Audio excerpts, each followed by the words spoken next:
Welcome to the Leadership in Law podcast with host Marilyn Jenkins.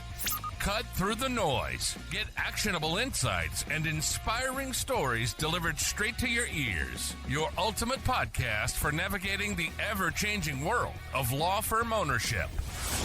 In each episode, we dive deep into the critical topics that matter most to you, from unlocking explosive growth to building a thriving team. We connect you with successful firm leaders and industry experts who share their proven strategies and hard-won wisdom.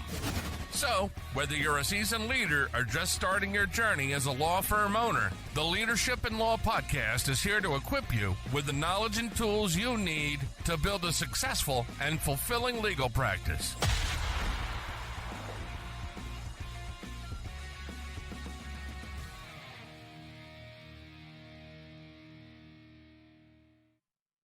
Hi, everyone, and welcome to another episode of the Leadership in Law podcast. I'm your host, Marilyn Jenkins. Please join me in welcoming my guest, Jessica Lackey, to the show today. Jessica is a strategy and operations advisor who bridges the gap between traditional business practices and a thirst for creating sustainable businesses with a human-centric approach. With a background in corporate leadership, McKinsey and Company consulting, and a Harvard business degree, Jessica knows a thing or two about hustle culture and what it means to judge success by the bottom line at all costs. Now she combines her deep experience with consulting, Fortune 500 operations leadership, and coaching to help businesses grow without sacrificing the well-being of their clients, their team, and community. I'm excited to have you here, Jessica. Welcome. Thank you. I'm excited to be here. Absolutely. So tell us a bit about how you got started. So I was climbing the corporate ladder, like most of us do, hit a wall and decided I no longer wanted to work for big corporate anymore. So my background is in supply chain and operations. And so 6 years after I hit that wall, I finally left out on my own, thanks to COVID, for normalizing remote work and started building my own solo business consultancy. COVID did that for a lot of people. It kind of normalized working on Zoom and remote. That's one good thing about it. Terrible, but also gave me the flexibility to kind of launch the practice that way I wanted to. Fantastic. Great. So I was looking at some of your things that you like to help businesses with. And one of the things that struck me was your little S systems and big S systems. So we all talk about processes and growth and scale. Can you elaborate on that a bit? So when I say that I help business owners with systems, everyone's like, oh, so you help me decide on my task management tool like ClickUp or Clio, or you help me decide on my invoicing platform. I say, no. I'm talking about the system of how your business operates. That's what I call the big S system. So who do you serve? How do you get clients? How do you deliver the work? Those are all the big systems that say, how does my business operate? That eventually leads into people, processes, and tools. Okay. All right. Excellent. So were you talking SOPs, or you mean like high level deciding, sit down as a C-suite and decide how is this going? The latter. So as a perfect example, a lot of people say, okay, well, I need to have an invoicing system that bills hourly, which means I need to track my time, which means I need to send invoices out at the end of the month that are based on hours. And I say, well, that's sure, maybe, but do you want to bill hourly? Is that how your business operates? Do you invoice at the end of the month or at the beginning of the month? These are all big, more philosophical questions that say, how does my business run? That then dictate, do I need a tool that translates my time tracked hours to an invoice or not? Okay. And so in thinking about that, do you help find weaknesses and turn them into strengths? So if say I've got a process that's not really serving me, but I've always done it like this, is it you help with that structure? I do. The question I always ask is, do we need to do this in the first place? Period. You might say, well, I did it this way when I was starting. I did this way when I was a single lawyer, when I was doing the grab bag of all types of law. But now that I'm more focused and I'm more, maybe more scaled or thinking about hiring more team members, maybe the way I used to do it, one, there's activities I used to do that I just don't need to do anymore. It doesn't fit my business model or my revenue structure or my scope of practice anymore. So one, can we just stop doing stuff? And then two, for the future, what do we need to strengthen and shore up from our business foundations? And we have to think about solving the business foundations at once, making a process that's not your bottleneck more efficient, may not actually be where you need to spend your time. If you're like, oh, let me figure out how to make my invoicing smoother, and you're not involved with the invoicing, it's somebody else, but yet you don't have the client revenue, the marketing system set up to bring in you more business to kind of use that extra time. Maybe we need to stand up the marketing engine first before we, focus on more structures in the back end. The cart before the horse. Yeah. Being able to see the whole picture. Yeah. A lot of business owners are like, well, what happens when I scale? And I'm like, all right, pause. Do you have the marketing set up to scale? Because Right. if you don't have if your clients are coming, catch as catch can, and there's no predictability to it, you could spend all this time preparing your business to scale, but you're actually working on the wrong thing. Nice. That's a good point. Because I know that we're all we're told we have to be ready to scale. We have to be ready to scale. But, if you don't have all the systems in place, that makes a lot of sense. Yeah. Now you think about, so talking about scale, let's talk about the math behind the stages of scaling. So thinking about where we are and where we want to be. And it's like you said, it's not all revenue. Can you explain your thoughts on that? So especially for smaller practices, there's you as a soloist. I call it the Lincoln lawyer type. You maybe practice out of the back of your car, or you practice out of an office, and it's you, just you. And then there's you plus maybe an assistant, or you plus a paralegal. These are all different revenue models to say, okay, before I bring someone on, do I have the marketing in place? Do I have the cash flow in place? Is my pricing set up to absorb a cost of a person? These are different decisions that we have to make than if we're starting to bring on a junior lawyer, if we're starting to bring on partners, if we're trying to scale to multiple offices or add on a practice area. Everyone says, oh, I want more. I want to grow more. But with that comes the cost, right? Like you have to then, and some leadership responsibilities that we don't always talk about. How are we going to do revenue share? How are we going to do billing? How are we going to appropriately handle, splitting out the administrative cost of like a shared office, a shared back office if we're bringing on different practice owners. So these are some of the costs that we have to think about when we're starting out. We don't have to think about that. It's like you bring in, you bill, you make the money. And then as you move forward, there's a lot of hidden shared expenses that are back office that we don't always think about when we're saying, oh, okay, well, how much do I need to bill and how do I need to structure my practice? Okay. So thinking about the nuts and bolts of the whole thing, instead of just the big number we're shooting for. Yeah. In my work, I work with law practices, but I also work with a lot of other business owners. And what they find, particularly at like the microagency stage, is that an owner is sometimes more profitable when it's just them and maybe an assistant than when they're bringing on a lot of people to do the work, because then they're having to pay their team the reasonable salary and they get what's left over because they haven't increased their prices enough. They aren't getting enough throughput. Their team is maybe not as utilized as they need to be. And who takes the brunt of that? The owner, because you have to pay payroll. So at that point in time, you either have to kind of go one of two directions, scale back down, or really prepare for the next stage of business. But that like in between stage where you brought on the people to prepare for the work, but maybe you're not fully utilized and you're not as efficient as you want to be. That's a really tricky stage where if you haven't prepared for it with finances, the right marketing strategies, the right client load coming in, and the right business structure from an offers perspective, that's the period that's real tricky in owner comp. And I think that there's a lot of people in different businesses, not just law firms, that's the position where they either go burnout or lean in. And it's almost like there's really no gray area there. You got to pick one. And because it's so hard and stressful. And the thing is we didn't start a business to work 18 hours a day, especially if we hired somebody to take stuff off our plate. Right.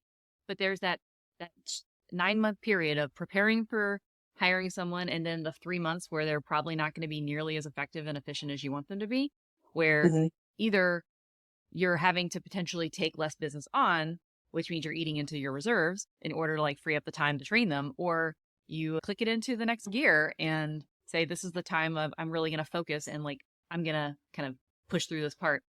The tricky part is when you want to bring on someone from a team perspective and you're like, well, they'll figure it out, or I don't need to train them, or they'll just start working right out of the gates. And I'm like, no. That's a recipe for having those people churn in and churn out of your organization. There's a step change that happens at those hiring inflection points, and ignoring that is a recipe for staying in that period for much longer than you need to be. And unfortunately, we've all done that. You hire somebody, you just put them out to pasture, they'll take care of that. And now that's off my plate. Till you found out that there was a dramatic error that now you didn't have time to do, but now you have time to fix. Yep. If you know this going in, it's usually not the first hire unless they work with me and I'm the first hire. I'm like, let's slow down. Let's make sure you know what they're going to do. You have quality control processes in place. This is, again, big S systems versus the little S systems. Yeah, you can have a task management system and send, files that they need to work on and tasks they need to work on through that. But if you haven't thought through, well, who's checking the work? How am I delegating it? When am I delegating it? How are we communicating this to the clients? How are we letting them know that the person whose name used to be on the email is no longer going to be the name always on the email? Those are things that, that's again, the bigger philosophy of the people systems in your business versus oh yeah, I set up my task management software and I got them an email address and we're good to go on systems. Now, outside of Clio and case management software, do you recommend anything like, say, Asana or ClickUp or Monday for the other tasks around the office? Yes, I do. I would not say I'm the expert on these things, but as someone who I highly recommend ClickUp. The reason Monday has a weird, I'm dealing with this right now. Sorry for the tangent, but Monday has a real hard time with recurring tasks. And Asana, I've heard that. yeah, I'm trying to be you can't just click the recurring task. We should be able to do this. And Asana is really great out of the box, but has trouble with templates and task templates that you might say, okay, for every case we're doing, maybe the legal part is handled here, but these have recurring steps and things like that. And Asana is a little less capable of doing that. I like if I can get my clients in ClickUp, I want them in ClickUp. But again, a task management system is better than no task management system. A place to write down your SOPs is better than no place or waiting till you find the perfect place. I'm start. You can handle a lot of tasks with a shared Google sheet of recurring things that you just link an SOP to and you just go down the list. It doesn't have to be as formal as, I do love a good ClickUp, but you don't need to do that. Again, the process for how you communicate tasks is almost more important than the system. Again, big S versus little s. Right. So we started out with the Google Drive with a folder for each of our SOPs and then a table of contents, if you will, being a sheet. And we are transitioning into ClickUp for some things that are, team wide. So I have looked at Asana, threw away really quickly. I didn't hear good things about Monday, so we went with ClickUp as well. So I really like how you can set things up, duplicate your folder, and assign people to it. It works so much better. It does. I think it does. But what I see a lot of times, again, people hire a ClickUp person to set up this, and I look in there, I'm this does not actually reflect how you do business or what you care about. So, setting it and it's really hard to, when you set up, you're oh my God, I'm staring these a list of red tasks in the face because I don't know how to use this. I'm start small, migrate things over. Same thing with a CRM system. So, you might use a Nutshell or something that's located in a Clio. But if you just add every contact to your practice management or CRM software, and then you're I'm going to reach out to these clients once a month. You're never going to do that unless you have a staff dedicated to that. So set the bar real low, only reach out to prospects and people who have maybe used your services in the year or two. If you need to add them to your CRM, I say let them earn their way in.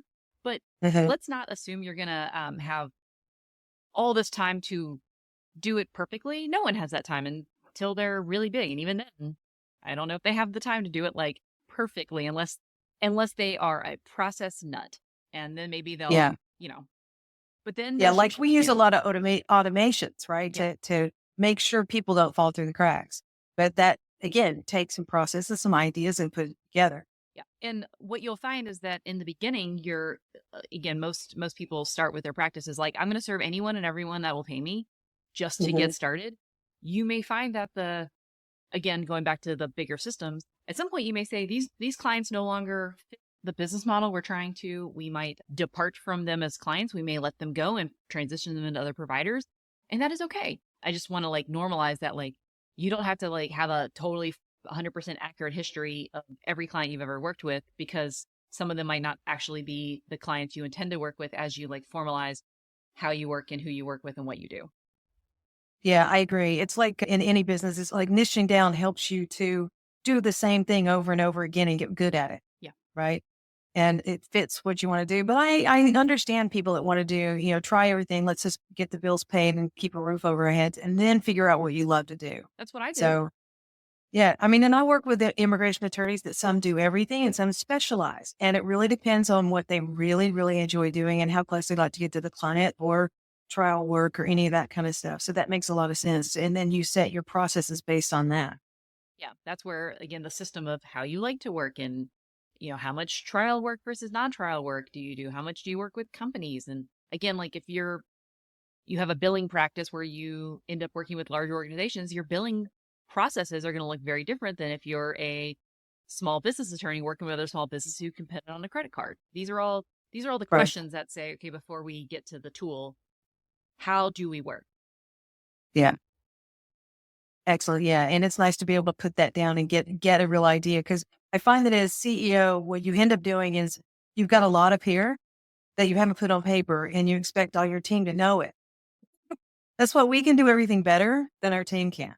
I call that management by mind meld, and that doesn't work very well. But again, you don't have to have like the perfect SOP template. I love the checklist manifesto where you just write down what the things you look for and, start looking like before having like a really formal quality check SOP, just like write down all the mental checks that you go through. Start with like particular documents and things like that. And like just start. And it doesn't have to be perfect and it doesn't have to be super comprehensive, but like when you start putting your thoughts on paper, other people are going to be like, well, I look at this and I look at this and we think about this, and it's going to be much better because it's done by a lot of people. Or this isn't clear, your garbly good coming that you wrote down in your shorthand maybe isn't clear to someone who doesn't have 20 years of deep experience in this topic.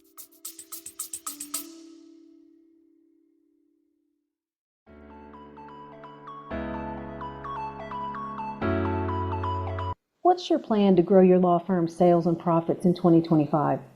My name is Marilyn Jenkins, and I want to take a quick moment to share something I'm super excited about. It's called the Law Firm Growth Guild. It's your shortcut to mastering marketing and getting more clients. It's sponsored by Law Marketing Zone. If you're a lawyer or a law firm owner who's been feeling overwhelmed, juggling clients, leading your team, and trying to scale without losing your sanity, I get it. It's a lot. That's exactly why I created this online membership community. I've been working with law firms since 2018, and I've worked with and helped hundreds of firms across the U.S. and Canada to grow and scale their firms beyond where they had ever been before. The Law Firm Growth Guild is designed to help you understand marketing strategies and grow your firm smarter and to scale your firm predictably. And here's the best part. It's only a fraction of the price of a cup of coffee daily. My team and I are adding new content weekly, and you can be intentional about your growth and development each week. All of our webinars and workshops are in the community, and a first good workshop is all about setting your vision for your strategy for 2025. We've got workbooks, spreadsheets, and everything to walk you through setting up your marketing plan for 2025. Getting crystal clear on where you're going and how to get there. Imagine walking into this new year with confidence, with a plan, and with the tools to make 2025 into your best year yet. Don't get left behind. Join the community now and jumpstart your growth for 2025 and beyond. Click the link in the show notes or visit checkout.lawmarketingzone.com to find out more and to join the community. Let's grow your firm together. I can't wait to see you on the inside of the Law Firm Growth Guild.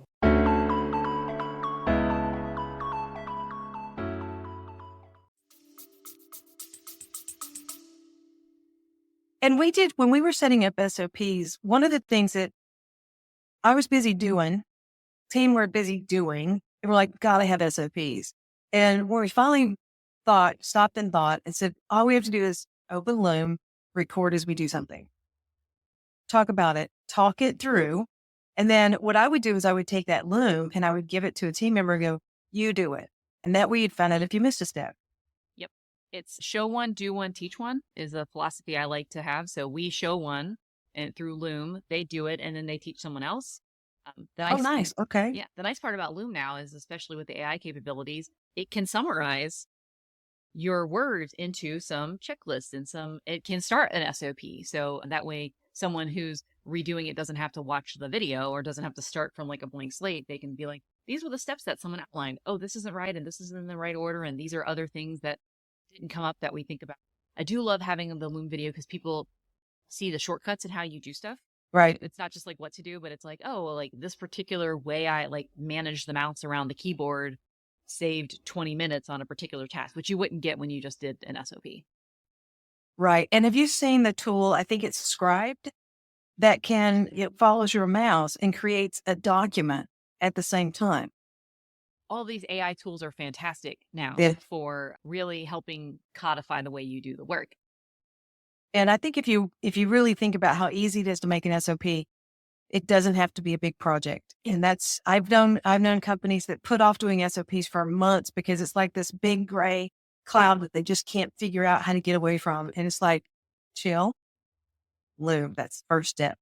SOPs are even good for me, even on tasks that I'm not hiring out, like to have like, this is the link that you always use, and I don't have to search in my email to find it. And these are what I'm holding this up, but I have like a list of all my clients for a task. Mm-hmm. This is my weekly task manager of just like, did I forget anything? I have a ClickUp, but sometimes I'm just like, I need it on my desk to take notes. And I look through and I'm like, oh, wait, I haven't heard from so-and-so in like a week. I need to send a message. And this is like a nice checklist. Like, it's good for me. Like, I print this out once a week and just be like, have I touched base with everyone I need to touch base with? And maybe they didn't have a task assigned in my task manager, but that's actually a problem because I need to reach out to them. And so I have a little piece of paper, that works for me, but I have a checklist. So I'm like, oh, I didn't forget anything. Yeah. Well, and I always have something, my list of what I'm working on, I've got a to-do list always. It's just something I never got away from, but I live with my calendar. So yeah, it's the process that you're going through. Let's transition a moment. I love where we're going, talking about this, but let's look at outsourcing. So a lot of companies outsource part of their work, and whether it's a law firm using a virtual paralegal or something or any of that kind of thing, why should a law firm or an owner think twice before they just outsource part of their business? So I have a framework I'm testing out for how to think about outsourcing, especially until you've mastered the activity and if it's core to your business. Outsourcing can be a challenge. So when I say core and complex, particularly I'm thinking about sales, marketing, finances, and the strategy work behind all deliverables. We may say, oh, I just want to outsource marketing. All right, well, do they you have to have any firm you outsource marketing to, or like lead gen or something like that, until you know your ideal client, until you know what you want to make a point about on social media or in your email marketing, until you know your messaging and your ideal client and like have a sales process, trying to like pay for leads or pay for advertising isn't going to work. And so we can outsource those things too early. And we can also outsource things we outsource business finances a lot, which I'm like, go outsource your bookkeeping. Know how your books work. You can't just like outsource with blinders on, because then you're likely to not understand your business. And then the final part is a lot of times there's a hierarchy mismatch. We want to outsource something and we're outsourcing it to someone more junior who doesn't have the context, doesn't know kind of like what you are expecting as outcome. And we kind of expect them to jump up to what we're thinking about and pull it out of our heads. But a lot of times outsourcing that's not their skill set. Like, they're doers, depending on what you hire for. But if you kind of say, we'll figure it out or just do it, and you haven't taken the time to like document what you want, document what are the no-nos and the yeses, document like what you're like, even thinking through the level of delegation that you are expecting from them. Like, is this something that needs to be client ready as soon as you get it back? Like, those are all things that you can't just assume they're going to figure out. You have to make the implicit explicit. And a lot of people don't take the time to do that. I can agree with that. We have clients that we've worked with that until we send them through the onboarding and ask really the detailed questions about their company, they haven't thought about that and about their ideal client and what they want to specific. And then one question that's quite interesting that a lot of people don't know the answer to is what sets you apart from your competition?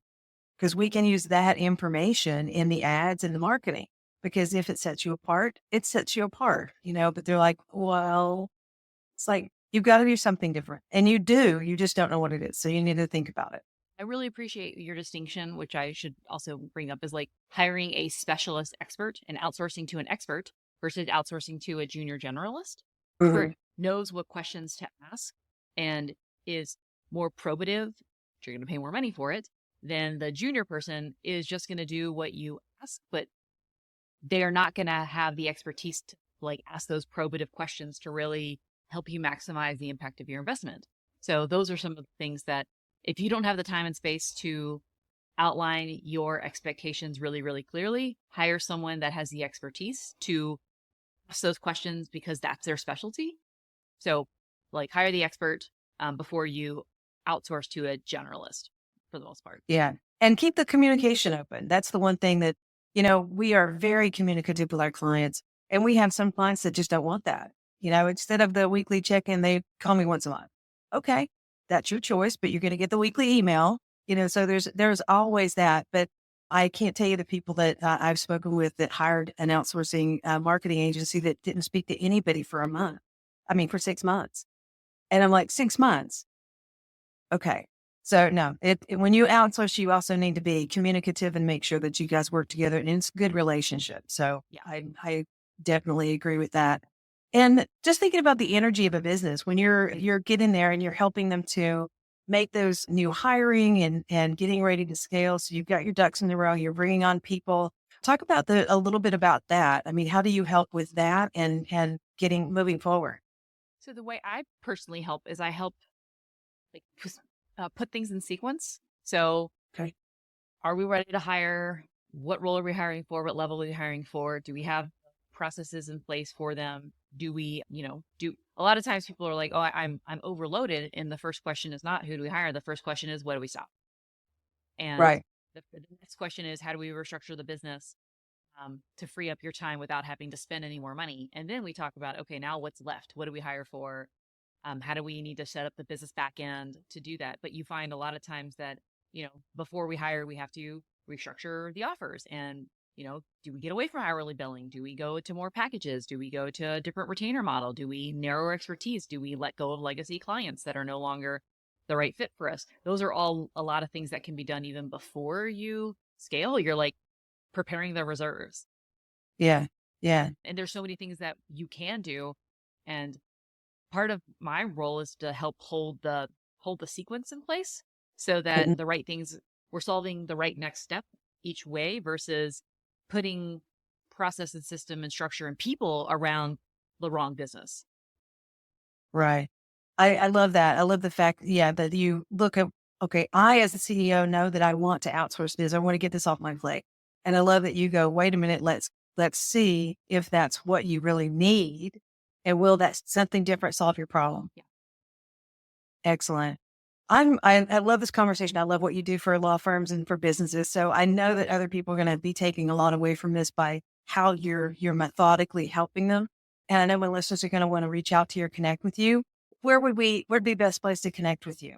Best place is on my website, jessicalackey.com/welcome. It gives you a link to my newsletter, link to the YouTube channel, and a link to a stage of business quiz that's a little more geared towards like soloists and people in the earlier stages of building their practice, but probably really helpful, very helpful for law firms thinking about the beginning stages of growth. Okay, fantastic. We'll make sure that we have your links in the show notes as well. Jessica, thank you so much. This has been really enlightening. I've really enjoyed the conversation. Thank you. Thanks for joining me today for this episode. As we wrap up, I'd love for you to do 2 things. First, subscribe to this podcast so you don't miss an episode. And if you find value here, I'd love it if you would rate it and review it. That really does make a difference in helping other people to discover this podcast. Second, you can connect with me on LinkedIn to keep up with what I'm currently learning and thinking about. And if you're ready to take the next step with a digital strategist to help you grow your law firm, I'd be honored to help you.